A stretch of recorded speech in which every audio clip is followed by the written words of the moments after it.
versé sur la croix de Golgotha. Amen. Alors nous avons la protection à travers ce sang. Frère, et maintenant si tu sais que tu as la protection à travers ce sang, mais si maintenant tu commences à fouler au pied la personne qui a versé son sang pour toi, quelle sera ton récompense? Alléluia.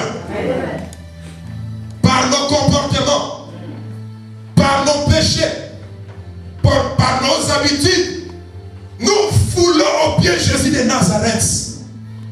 Fouler au pied, cela signifie quoi? Comme ici, c'est piétiner, marcher au-dessus, prendre sans valeur, sans respect la personne qui vous a sauvé.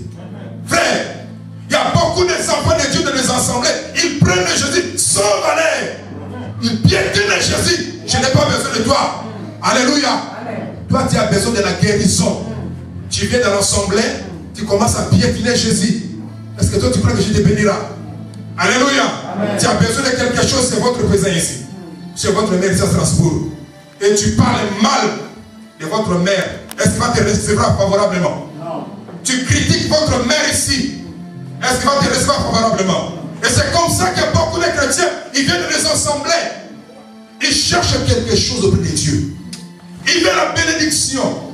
Ils veulent la délivrance. Mais ce sont les premières personnes qui foulent au pied le Seigneur. Par les comportements. Quand on commet le péché comme nous avons dit, comme tu as déjà sanctifié par le sang de l'agneau, quand tu commets le péché volontairement, à ce moment-là, tu es en train de fouler au pied le Fils de Dieu. Tu es en train de fouler au pied le sang de l'agneau qui nous a rachetés. La Bible dit, alors quel pire châtiment attend de telles personnes? Voilà pourquoi tant que l'église, nous sommes là pour préparer l'église. L'église doit avoir la crainte de Dieu. L'église doit avoir la révérence. Dans beaucoup d'assemblées, il y a beaucoup qui ne connaissent pas Dieu. Il y a beaucoup qui viennent, mais il y a peu qui connaissent Dieu. Amen. Amen. Voilà pourquoi Moïse avait dit, enseigne-nous à bien compter nos jours, afin que nous appliquions nos cœurs à la sagesse. Voilà, la Bible dit, la crainte de Dieu, c'est le commencement de la sagesse. Amen. Si tu n'as pas cette crainte, comment est-ce que la sagesse viendra? Amen. Nous sommes appelés, quand on était dans le monde, on disait que chacun pour soi. Mais quand on vient en Jésus, il n'y a pas de chacun pour soi. Amen. Ici, c'est Jésus qui est le Seigneur. C'est Jésus qui est le Maître. Il est le roi des rois. Il est le Seigneur des seigneurs. La Bible dit devant lui, tout genou doit fléchir. Et toute langue doit confesser que Jésus est Seigneur. Alléluia. Même ceux qui se disent aujourd'hui des rois, des princes, le président. Si vous lisez dans la Bible, le livre d'Apocalypse, le général qui règne aujourd'hui, qui commande des armées, le jour-là, ils vont fuir devant le roi des rois. Ils vont fuir devant Jésus. La Bible dit que le jour, il y aura d'autres personnes qui vont dire, ils vont se cacher sous les grottes. Ils vont dire aux grottes, tombez sur nous. Mais le Seigneur va dire aux grottes de ne pas tomber sur eux. Pour qu'ils voient que Jésus est le roi des rois. Jésus est le Seigneur des seigneurs. Il est le Dieu puissant. Alléluia. Ceux qui minimisent l'évangile aujourd'hui, il y a un châtiment qui les attend. Mais Jésus ne veut pas que cela soit ton cas. Voilà pourquoi il a permis que tu sois dans l'assemblée. Que tu sois préparé, que tu écoutes la parole de Dieu. Pour que tu changes de comportement. Pour que tu changes tes habitudes. Frère, tu sais comment est-ce que tu viens à l'église? Le Seigneur a établi les hommes de Dieu selon Éphésiens 4 pour le perfectionnement des saints, afin d'atteindre la stature parfaite de Jésus à travers ce serviteur qu'il a établi. Quand tu n'écoutes pas cet homme que Dieu a établi devant vous, si quelqu'un parle mal de cet homme, ce n'est pas lui qui parle mal, c'est à Jésus qui parle mal. Il est en train de fouler au pied Jésus de Nazareth. Alléluia. C'est comme ça qu'il y a beaucoup d'enfants de Dieu. Ils veulent la main de Dieu dans leur vie. Ils cherchent la délivrance, la bénédiction, mais ils sont le premier de calomnier l'homme de Dieu. Ils sont le premier de critiquer l'assemblée. Alléluia. Amen. Qui est le chef de l'église? Christ. Alléluia. Amen. Maintenant, si tu critiques l'église, tu critiques qui? Christ. Quand tu critiques l'église, tu critiques qui? Donc, dans ce moment-là, tu es en train de fouler au pied Jésus de Nazareth. Amen. Toi, Jésus, qui es-tu pour moi? Je foule au pied. Maintenant, cherche la délivrance. Cherche la bénédiction. Cherche la protection. Quand tu fous le pied à la personne qui va te sauver, qui va te bénir. Voilà pourquoi la Bible dit, nous devons avoir crainte de Dieu. L'église, c'est le lieu, si quelqu'un vient, si tu n'avais pas la crainte au monde, quand tu viens, tu t'abaisses. Tu te laisses, le Seigneur te conduit.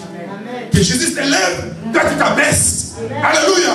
Mais contrairement dans le temps que nous sommes dans le temps de la fin, il y a beaucoup de s'orgueiller dans les assemblées. Il y a beaucoup qui n'ont pas de conseils. L'église, nous ne sommes pas là pour faire la dictature, mais tout simplement nous sommes là pour vous montrer le chemin. Nous sommes là pour parler la vérité. La vérité, c'est un peu difficile. Merci mon frère. La vérité, c'est un peu difficile pour l'avaler. Mais la vérité reste la vérité. Et Jésus nous a dit, si le Fils de l'homme vous a franchi, vous serez réellement libre. Ça signifie quoi? Si tu laisses la vérité t'affranchir, tu seras réellement libre.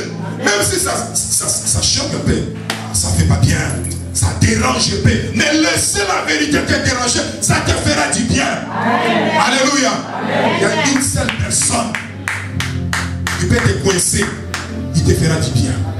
Il peut te menacer, il te fera du bien. Il peut commencer à te faire du mal, mais il te fera toujours du bien. Et cette personne, la personne de Jésus. Voilà pourquoi je te conseille, il ne faut pas avoir l'habitude de le fouler au pied. C'est pour ton intérêt. Nous avons reçu Jésus pour notre intérêt. Alléluia. Dans l'assemblée, même si un président vient ici, il va s'abaisser. Même le ministre entre ici, il va s'abaisser.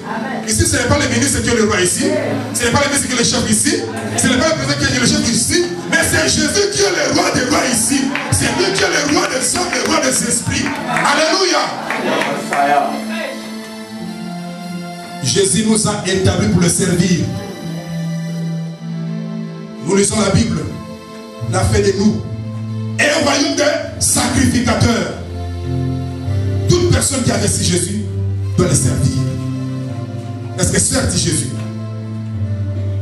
Quand tu refuses de servir Jésus, cela signifie que tu le foules au pied. Je le prends sans valeur. Parfois, je regarde l'information. À Strasbourg, il y avait des jeunes gens qui ont parti dans le cimetière des Juifs ici. Ils ont profané une tombe. Et tous les Juifs de Strasbourg vont se lever. Pourquoi? Les gens sont partis au cimetière pour profaner une tombe. Mais combien de fois les hommes profanent le sang de l'agneau? Cela signifie quoi? Nous prenons le sang de Jésus sans valeur. Nous prenons la personne de Jésus sans valeur. Nous faisons ce que nous voulons. Que personne ne me touche. Ma vie m'appartient. Je vais à l'église, mais ma vie est à moi. Ne touche pas. Frère, je vais te dire, si tu dis comme ça, un jour tu seras surpris. Un jour tu seras surpris. Jésus fait, nous qui l'avons reçu comme Seigneur et Sauveur, que nous apprenons à le craindre, à marcher comme lui veut. Quand on nous prêche la parole de Dieu, laisse la parole te pénétrer et la parole va te faire du bien. La parole va te bénir. La parole va t'élever. La parole va te protéger. La parole va changer les choses dans ta vie. Voilà pourquoi la Bible dit là-bas. Ceux qui ont été sanctifiés par le sang de Dieu, ils ont connu la vérité. S'ils prêchent volontairement, il n'y a plus de pardon, il n'y a plus de miséricorde. Combien les enfants de Dieu cherchent la colère, appellent et même la colère de Dieu. C'est à cause du sang de Jésus que nous avons eu la miséricorde. Dieu ne plaît à colère. Quand il voit son fils unique, quand il voit le service qu'il a accompli sur la croix, quand nous invoquons le sang de Jésus, nous sommes purifiés, nous sommes sanctifiés. Nous avons la protection. Mais combien des enfants de Dieu sont en train de fouler au pied Jésus et profaner le sang de l'agneau? J'aimerais te dire aujourd'hui, si un frère ou une sœur qui t'appelle au téléphone pour te dire des choses contre l'église, frère, tu m'amènes dans des situations compliquées. Amen. Tu es en train de fouler au pied Jésus de Nazareth. Amen. Alléluia. Si un frère ou une sœur t'appelle au de Dieu. T'appelles au téléphone pour critiquer un frère ou une sœur ou critiquer l'église. Dis frère, sœur, tu es en train de fouler aux pieds le Seigneur Jésus. Amen. Et il y a un châtiment qui t'attend. Amen. Voilà pourquoi ne te laisse pas. La Bible nous conseille de ne pas donner l'oreille à n'importe qui. N'écoute pas n'importe quoi. La Bible dit, la foi vient de ce qu'on entend vient de la parole de Dieu. La destruction vient aussi de ce qu'on entend.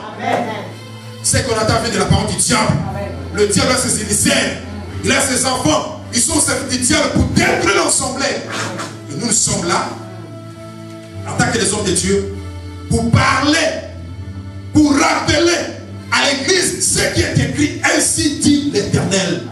Ainsi dit Yoshua Amashia, le Seigneur de gloire. Amen. Ainsi dit celui qui nous a rachetés. Frère, si tu attends l'avènement du Seigneur, prépare-toi. Parce que nous sommes aujourd'hui presque à la fin de l'année. Commence un peu à méditer, à regarder comment est-ce que tu as marché pendant cette année-là 2012. Depuis le mois de janvier jusqu'au mois de décembre. Est-ce que tu as des problèmes avec des gens?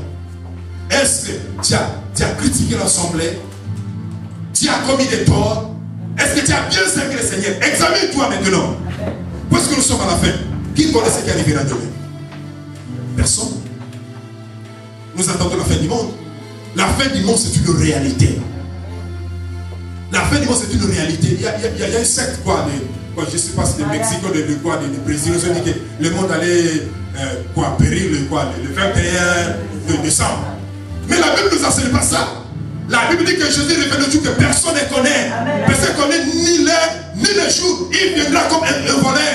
Alléluia. Si quelqu'un qui est voleur veut vous voler, est-ce qu'il va te dire quand il viendra te voler? C'est qu'il en toi qui a la richesse. Dans ton coffre fort là, il y a de l'or. Il y a des milliers d'euros ou des millions d'euros dans ton coffre fort. S'il vient te voler, il ne te dira pas. Il viendra sans te dire. Il sait que s'il te dit, tu dis avec quoi? Il va te préparer. Alléluia. Mais Jésus nous aime. Il sait qu'il y a un voleur qui viendra. Pas Jésus, mais le destructeur. Et la Bible dit quoi? L'ennemi vient dans nos vies pour détruire, dérober et tuer. Voilà pourquoi le Seigneur nous a donné la parole. Pour que nous ne soyons pas surpris. Jésus va dire aux disciples, ne vous inquiétez pas de tout ce qui va arriver sur la terre. Afin que moi je revienne.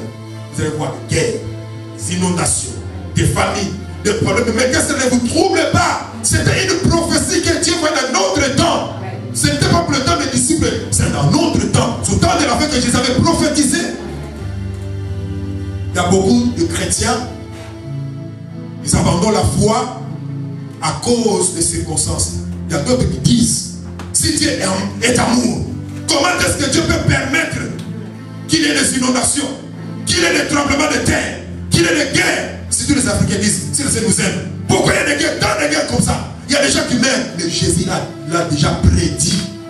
Il y aura une nation qui se lèvera contre une autre nation. Mais qui va contester. Jésus a dit, ne vous troublez pas. Je sais que ça vous fait mal, mais là vous êtes devenu triste. Pour que je vous dise maintenant, je vous révèle les choses qui vont s'accomplir. Autant convenant que d'arrêter. Je vous le révèle. Alors ne soyez pas tristes. Soyez dans la joie parce que vous connaissez toutes ces choses. Voilà pourquoi quand nous les chrétiens, nous voyons tout le signe qui est écrit dans la Bible se réalise. Alors, à ce moment-là, nous devons nous préparer, nous devons marcher dans la crainte de Dieu. Frère, par hasard, dans ta vie, tu ne foules pas au pied Jésus de Nazareth. Regarde un peu ta façon de vivre. Est-ce que tu crains Dieu? Est-ce qu'en toi il y a la révérence? Il y a la révérence de Dieu. Il y a la révérence de Jésus.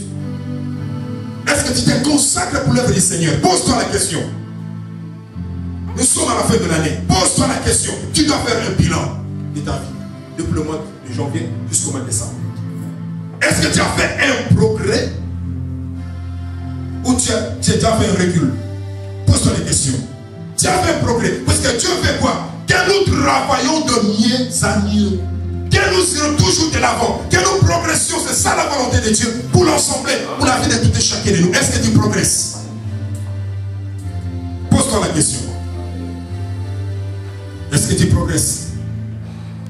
Moi qui suis devant vous, quand j'étais jeune ou adolescent, quand je grandissais, je ne savais pas qu'un jour je pouvais être devant ici prêcher la parole de Dieu.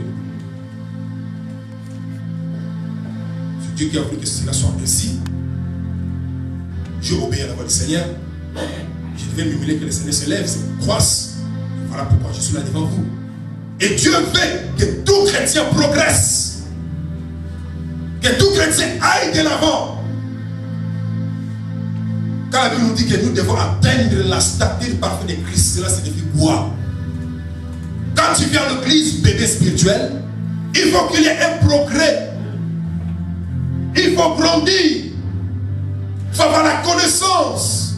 Il faut bien servir le Seigneur. Voilà pourquoi Dieu a établi les serviteurs. Il a établi le 5e ministère pour préparer l'assemblée.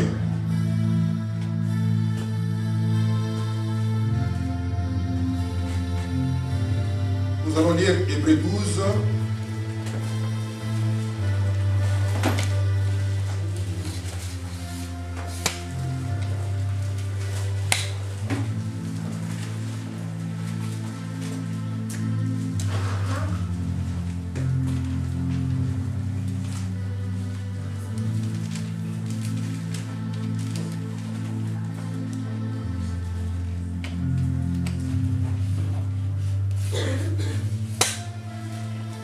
Je lis à partir du verset 25. Gardez-vous de refuser d'entendre celui qui parle. Car si ceux qui refusaient d'entendre celui qui publiait des oracles sur la terre n'ont pas échappé, combien moins échapperons-nous si nous nous détournons de celui qui parle du haut des cieux, lui dont la voix ébranla alors la terre, et qui maintenant a fait cette promesse. Une fois encore, j'embralerai non seulement la terre, mais aussi le ciel. Ce mot, une fois encore, indique le changement des choses ébranlées, comme étant faites pour un temps, afin que les choses inébranlables subsistent. C'est pourquoi, recevant un royaume inébranlable, montrons notre reconnaissance en rendant à Dieu un culte qui nous soit agréable, avec piété et avec crainte. Alléluia. L'auteur explique ici les gens qui n'ont pas accepté la parole de Dieu, qui ne se laissaient pas persuader par la personne qui le prêchait la parole de Dieu, ils ne pouvaient pas s'échapper au châtiment. Et combien de fois, dans les temps anciens, Dieu avait tué la terre dans le temps de Noé, par le déluge, par l'eau, et Dieu avait brûlé la ville de Sodome et Gomorrhe à cause du péché, puisque ces gens n'avaient pas la crainte. Ils ne laissaient pas persuader par les paroles qui sortaient au bout des prophètes, que Dieu avait tué le monde entier dans l'eau, et Sodome et Gomorrhe par le feu. Et la Bible dit maintenant, il est réservé. Dieu ne tuera pas seulement la terre, mais avec le ciel. Le ciel et la terre. Voilà pourquoi il dit que le ciel et la terre passeront, mais la parole de Dieu demeure éternellement. Frère, c'est pourquoi recevrons un royaume inébranlable. Montrons notre reconnaissance en rendant à Dieu un culte qui nous soit agréable, avec piété et avec crainte. As-tu la crainte de Dieu? Pose-toi la question. As-tu la crainte de Dieu? Tu viens à l'église pour faire plaisir à ton frère, à ton ami, à ta soeur ou à l'homme de Dieu? Ou tu viens pour servir le Seigneur? Ou tu viens pour adorer le Seigneur? Pose-toi des questions. Nous sommes tous le peuple frères. Nous sommes les étrangers sur la terre. La Bible dit que notre cité permanente c'est au ciel. Jésus a dit, ne vous troublez pas. Je vais au Père Préparez des places. Il y a beaucoup de places. Je vais préparer encore. Je reviendrai. Je vais vous prendre. Là où moi je suis, vous serez ensemble avec moi. Voilà pourquoi nous sommes dans l'assemblée. Tu peux être béni aujourd'hui. Tu peux être délivré aujourd'hui. À quoi sert d'être délivré ou béni et puis tu perds ton âme? Un jour tu ailles en enfer. Il y a eu des gens que Dieu avait bénis dans la Bible. Et après ils ont abandonné Dieu. Il y a beaucoup des enfants de Dieu, même dans l'état que nous sommes. Ils sont bénis par Dieu. Ils ont été délivrés. Ils ont vu le miracle. Mais ils ont abandonné le Seigneur. Alléluia. Je vais dire à l'assemblée. Toi qui as connu Jésus. Il y a un grand péché. Un grand péché. Il y a d'autres qui disent qu'il n'y a pas un grand péché. Tout le péché c'est pareil. Mais il y a un grand péché. Que tu as connu Jésus. Que tu as goûté le don du Saint-Esprit. Que tu as pris part à l'ensemble des saints. Et tu renonces. Dieu dit, moi je recule. La Bible dit, celui qui a mis la mine dans le chari, retourne en arrière, n'est pas digne du royaume. Toi qui as reçu Jésus, aussi tu connais un frère qui a reçu Jésus, une sœur, et il a fait recul. Dites à cette sœur, à ce frère, tu n'es pas, à cette état là où nous sommes, tu n'es pas digne du royaume. À moins que tu te répandes, que tu fasses rapide, te répondre le plus vite que possible. Sinon, si tu mets dans cet état, ta direction c'est directement en enfer. Tu n'as pas la place auprès du Seigneur, puisque tu l'as renié, tu l'as foulé au pied. Tu n'as pas eu crainte de lui. Donc tu n'as pas pris en valeur le sang de l'agneau qui a été coulé sur la croix de Golgotha. Il y a beaucoup des enfants de Dieu. Ils étaient dans l'assemblée et ils sont devenus maintenant l'opposant de l'assemblée. Si tu connais des frères comme ça, des sœurs comme ça, je te conseille, si tu as son numéro de téléphone, appelle-lui. Aujourd'hui, il y a un évangéliste qui est venu de l'Allemagne. Il nous a dit, il nous a enseigné, quand tu quittes l'assemblée, quand tu commences à critiquer l'assemblée, quand tu commences à critiquer les enfants de Dieu, tu commences à critiquer l'homme de Dieu, sache qu'il y a le châtiment qui t'attend. Sache que Dieu est en train de fouler au pied la personne de Jésus. Beaucoup de chrétiens sont des chrétiens de nom. Il y a d'autres qui disent, moi je suis chrétien, mais je ne suis pas pratiquant. Quand tu n'es pas pratiquant, tu es quelqu'un qui foule au pied le Seigneur Jésus. Tu foules le sang de l'agneau, tu le prends sans valeur. Alors il y a un châtiment qui t'attend. La Bible dit, celui qui sait quelque chose, sait faire quelque chose et ne le fait pas, commet un péché. Si tu sais faire le bien, fais le bien. Voilà pourquoi Apocalypse dit, celui qui sait faire le bien, fait encore plus de bien. Celui qui sait faire le mal, continue encore, fais encore beaucoup de mal. Il y a le châtiment qui attend les hommes. Mais ce n'est pas le souhait de Dieu pour toi. Ce n'est pas le souhait de Dieu pour l'assemblée. Puisque Jésus aime son assemblée. L'assemblée lui appartient, c'est sa propriété privée. C'est sa fiancée. Il reviendra pour nous marier. Nous serons ensemble avec lui dans sa demeure. Nous serons dans la joie. Voilà pourquoi tu dois savoir qui tu es dans l'assemblée. Tu n'es pas n'importe qui. Que personne ne te trompe, frère, sœur. Je serai pour te dire que personne ne te trompe. Tu es quelqu'un de valeur devant Jésus. Toi qui l'as reçu comme Seigneur et Sauveur. Toi qui le sais en vérité. Tu es quelqu'un de valeur. La Bible dit que ta vie est cachée en lui et par le Dieu le Père. Personne ne peut te faire du mal si tu t'accroches à lui, si tu le crains. C'est que beaucoup de hommes cherchent, se cachent dans la crainte de Dieu. Le miracle se cache dans la crainte de Dieu. La délivrance se cache dans la crainte de Dieu. Il y a beaucoup qui suivent les hommes de Dieu. Prie pour moi. J'ai tel problème. Prie pour moi. Prie pour moi. Fais ça pour moi. L'homme de Dieu peut prier pour toi. Mais si tu n'as pas la crainte de Dieu, ce n'est pas l'homme de Dieu qui va te guérir. Ce n'est pas l'homme de Dieu qui va te bénir. Mais c'est l'Éternel qui va te bénir à travers l'homme de Dieu. Alléluia. Amen. Si tu n'as pas la crainte de Dieu. Dans le livre de 1 Samuel 2, de l'état de sacrificateur Élie, il a dit, si tu as des problèmes avec des hommes, et on va intercéder pour toi, donc il y aura une solution. Mais si tu as des problèmes avec l'Éternel, qui va intercéder pour toi? Quel homme de Dieu peut intercéder pour toi si tu as des problèmes avec l'Éternel? Si tu as des comptes à rendre avec l'Éternel, qui va intercéder? Quel évangile va intercéder? Quel apôtre qui va intercéder? Alléluia. Quel prophète qui va intercéder pour toi? Voilà pourquoi c'est notre avantage de craindre Dieu. C'est notre avantage d'être dans la volonté de Dieu. C'est notre avantage de servir Jésus convenablement. Alors fais le bilan maintenant. Fais le bilan. Comment est-ce que tu as marché pendant toute l'année? Nous sommes en décembre. Est-ce qu'il n'y avait pas de caprices? Est-ce qu'on peut faire des caprices devant le roi de roi? Alléluia. Est-ce qu'on peut faire des caprices devant le roi de roi? Pose-toi des questions. Combien de frères, combien de sœurs font des caprices? Si tu fais des caprices, cela signifie que tu es en train de fouler au pied de Jésus.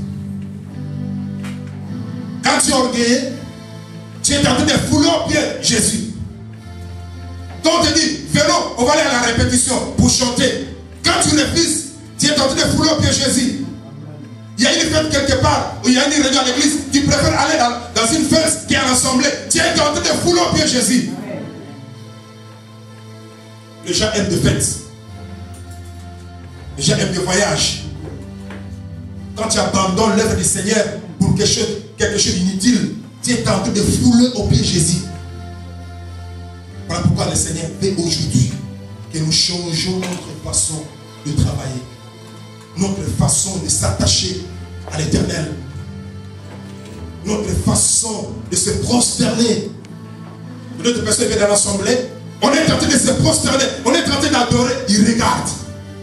Ce sont des spectateurs. Qu'est-ce que ces gens sont en train de faire? Alléluia. Mais Dieu est esprit.